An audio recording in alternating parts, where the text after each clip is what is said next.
गुरूर का अंजाम। एक दिन जंगल में एक बड़ा रीछ दरिया के किनारे पानी पी रहा था।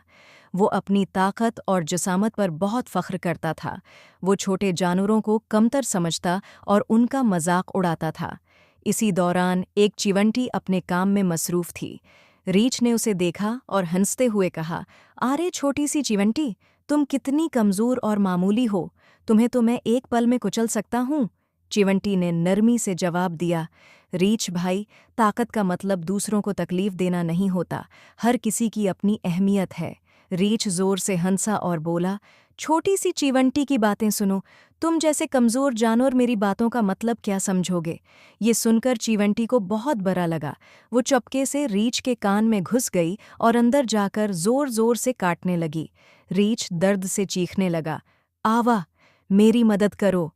ये क्या हो रहा है?" जंगल के दूसरे जानवर जैसे हिरन, बंदर, बल्ली, बकरी और चिड़िया सब हैरत से ये मंजर देख रहे थे। बंदर हंसते हुए बोला, "देखो, कितना बड़ा रीछ एक छोटी सी चिवंटी से हार गया।"